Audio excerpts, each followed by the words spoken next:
हरे कृष्णा। तो आज हम समझने का प्रयास करते हैं कि प्रार्थना कितनी ज़रूरी है, प्रार्थना क्यों करनी चाहिए।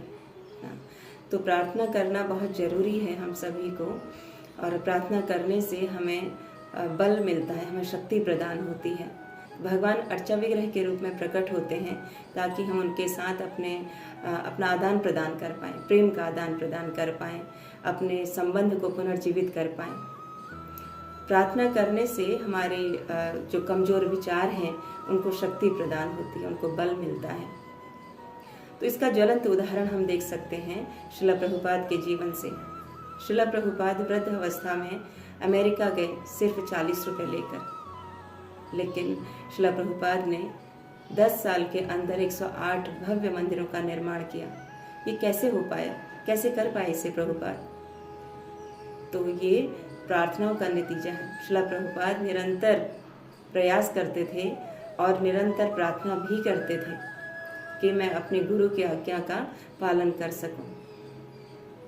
तो प्रार्थना में इतनी शक्ति है, प्रार्थना से हमें पोषण मिलता है, हमें शक्ति मिलती है। और अगर हम अपने इच्छा से या अपने मन से कोई कार्य को करते हैं तो उसकी कोई गारंटी नहीं होती है कि हम उसमें सफल हो पाएंगे या नहीं। यदि हम उस कार्य में भगवान की प्रार्थना को मिला देते हैं तो हम अवश्य ही उस कार्य में सफल होंगे और महीनों लगने वाले उस कार्य को कुछ ही समय में संपन्न कर पाएंगे। तो ये प्रार्थनाओं का नतीजा है। तो ऑक्सफोर्ड यूनिवर्सिटी ने एक बुक पब्लिश की थी जिसमें उन्होंने रिसर्च किया कि आम व्यक्ति जो है उससे 7 से 11 साल अधिक जीवन जीता है जो व्यक्ति प्रार्थना करता है। तो प्रार्थना करने से हमें धैर्य प्राप्त होता है, हमें धैर्य मिलता है, विनम्रता आती है। तो हम अपने लक्ष्य को समझ पाते हैं कि हमारा क्या लक्ष्य है, मनुष्य जीवन मिला है तो क्या लक्ष्य होना चाहिए, किस लक्ष्य को हमें प्राप्त करना है। तो प्रार्थनाओं में इतनी शक्ति होती है, बहुत असंभव कार्य को भी संभव कर देते हैं। प्रार्थनाओं के बल पर संभव हो जाता है कोई भी असंभव कार्य, है ना। तो इस प्रकार से जब हमारा जो शरीर है, जो स्थूल शरीर है, वो पंचभूत तत्वों से बना हुआ है, तो उसके पालन पोषण के लिए हमें भोजन की आवश्यकता होती है, तो हम भोजन करते हैं।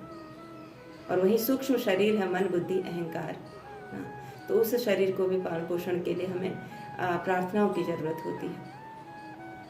तो प्रार्थना करने से हम स्वयं हष्ट-पुष्ट भी होते हैं और हमारी आत्मा प्रसन्न होती है और हमेशा हम प्रसन्नचित्त रहते हैं। तो इस प्रकार से प्रार्थना हमें निरंतर करते रहना चाहिए। तो भक्ति नहीं करेंगे तो धीरे धीरे क्या होगा कि हम अपने कमज़ोर हो जाएंगे, हमारी भक्ति जो है वो कमज़ोर हो जाएगी, हम जो पुरानी आदतें हमारी थी उसी में हम दोबारा से आ जाएंगे। जैसे अभी हम भक्ति कर रहे हैं, आध्यात्मिक जीवन में उन्नत होने का प्रयास कर रहे हैं, है ना। हम जप कर रहे हैं, हम 4 नियमों का पालन कर रहे हैं, हम श्रवण कर रहे हैं, कीर्तन कर रहे हैं, अर्चा विग्रह के दर्शन कर रहे हैं, सेवा कर रहे हैं।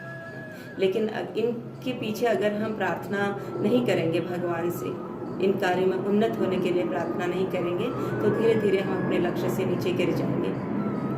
तो इन आध्यात्मिक उन्नति में अग्रसर होने के लिए हमें जो हमारा प्रयास है उसके साथ साथ हमें प्रार्थनाओं की भी आवश्यकता होती है। तो प्रार्थना करने से हम आगे बढ़ पाते हैं, उन्नति कर पाते हैं, भक्ति में अग्रसर हो पाते हैं। तो इस प्रकार हम सभी को भक्ति में अग्रसर होने के लिए, आध्यात्मिक उन्नति के लिए प्रार्थना करनी चाहिए। भगवान की कृपा की बहुत अधिक आवश्यकता होती है ना, तभी हम भगवान की भक्ति कर पाते हैं। हरे कृष्णा।